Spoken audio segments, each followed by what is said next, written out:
வணக்கம் நண்பர்களே, இன்றைக்கி நம்ம என்ன பார்க்க போகிறோம்னு பார்த்தீங்கன்னா, உருளைக்கிழங்கும் வெண்டைக்காயும் வச்சு ஒரு சூப்பரான சப்ஜி தான் வந்து பார்க்க போகிறோம். இது வந்து என்னடா உருளைக்கிழங்கு வெண்டைக்காய் எப்படி நல்லா இருக்காது அப்படின்னு சொல்லிலாம் நினைக்காதீங்க. உண்மையிலே டேஸ்ட்டும் ரொம்ப சூப்பராக இருக்கும். நீங்கள் ட்ரை பண்ணி பாருங்கள். சப்பாத்தி, பூரி, அப்புறம் வந்து இந்த சாம்பார் சாதம், பருப்பு சாதம் எல்லாத்துக்குமே ரொம்ப சூப்பராக இருக்கும். ஃபஸ்ட்டு வந்து நம்ம வெண்டைக்காயை வந்து ஓரளவுக்கு ஒரு இன்ச் அளவுக்கு கட் பண்ணிக்கலாம். உருளைக்கிழங்கையும் அதே மாதிரி நம்ம கட் பண்ணி எடுத்து வச்சுக்கலாம். கடாயில் எண்ணெய் விட்டு முதல்ல வெண்டைக்காயை வந்து நம்ம எப்பவும் வந்து லைட்டாக ஃப்ரை பண்ணுவோம் இல்லையா, அது மாதிரி வந்து ஓரளவுக்கு நல்லா வதக்கி விட்டுருங்க. அந்த பிசு தன்மை வந்து போகிற அளவுக்கு நல்லா வதக்கி எடுத்துக்கலாம்.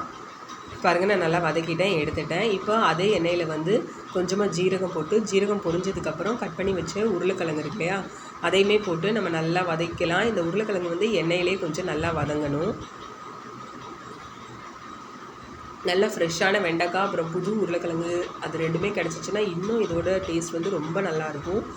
பாருங்கள், இப்போ வந்து உருளைக்கிழங்கு வந்து ஓரளவுக்கு வந்து வெந்துட்டு வருது. இந்த நேரத்தில் வந்து நம்ம மஞ்சத்தூள், உப்பு சேர்த்து நல்லா வந்து கலந்து விட்டுக்கலாம். இந்த நேரத்தில் மஞ்சத்தூள் சேர்க்கும்போது கலர் வந்து காயோட கலர் வந்து கொஞ்சம் நல்லா இருக்கும்.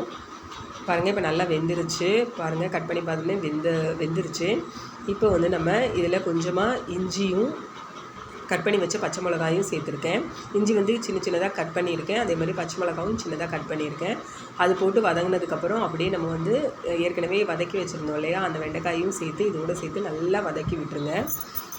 நல்லா வதக்கி விட்டு கொஞ்சமாக தனியா பவுடர் மட்டும் சேர்த்து கலந்து விட்டு மூடி போட்டு ஒரு 5 நிமிஷம் வந்து அது பாட்டுக்கு வேகட்டும். ஏற்கனவே எல்லாமே வெந்துருச்சு, இருந்தாலும் அந்த தனியா பவுடரோட பச்சை வாசனையெல்லாம் போகணும் இல்லையா, அதனால் அது கொஞ்சம் வேகட்டும்.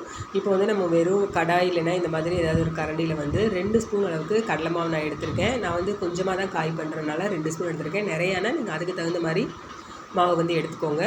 சிம்மில் வச்சு இதை நல்லா வந்து நம்ம வறுக்கணும். கருப்பாயிடக்கூடாது. அந்தளவுக்கு சிம்மில் வச்சு நல்லா வதக்கிட்டு மிளகாத்தூள் இருக்கு இல்லையா, அது 1 ஸ்பூன் இதிலேயே போட்டு நல்லா வதக்கி விட்டுருங்க. ஸ்டவ் ஆஃப் பண்ணிவிட்டு மிளகாத்தூளை போட்டு அப்படி நல்லா வந்து கிளறி விட்டுருங்க. இப்போ பாருங்கள், காயும் வந்து நல்லா வெந்துருச்சு. இதில் வந்து நம்ம அந்த வறுத்தோம் இல்லையா, அந்த மாவை வந்து இதோட சேர்த்து நல்லா கலந்து விட்டுருங்க. எல்லா காயோடையும் சேர்ந்து நல்லா அந்த மாவு வந்து சேரணும். அந்தளவுக்கு நல்லா வந்து கலந்து விட்டுருங்க. பாருங்கள், இப்போ நல்லா வந்து கோட் ஆயிடுச்சு. அவ்வளோதான், நம்மளோட காயும் செஞ்சு முடிச்சிட்டோம். லாஸ்ட்டில் வந்து கொஞ்சமாக கரம் மசாலாவும், கொத்தமல்லி தழை, அப்புறம் வந்து லைட்டாக ஒரு லெமன் வந்து நான் பிழிஞ்சு விட்டுருக்கேன். லெமன் வேணாம் அப்படின்னு நீங்கள் நினச்சிங்கன்னா மாங்காத்தூள் இருக்கு இல்லையா, அது இருந்தால் கூட நீங்கள் வந்து சேர்த்துக்கலாம். அவ்வளோதான், நம்மளோட காய் வந்து ரெடி ஆயிடுச்சு. உண்மையிலே வந்து சூப்பராக இருக்கும். வலுவலுப்பு தன்மை அப்படிலாம் எதுவுமே இல்லாமல் செம்ம டேஸ்ட்டாக இருக்கும். செஞ்சு பார்த்துட்டு எப்படி இருக்குன்னு கமெண்ட் பண்ணுங்கள், ஷேர் பண்ணுங்கள், சேனலை சப்ஸ்கிரைப் பண்ணுங்கள். பாய்.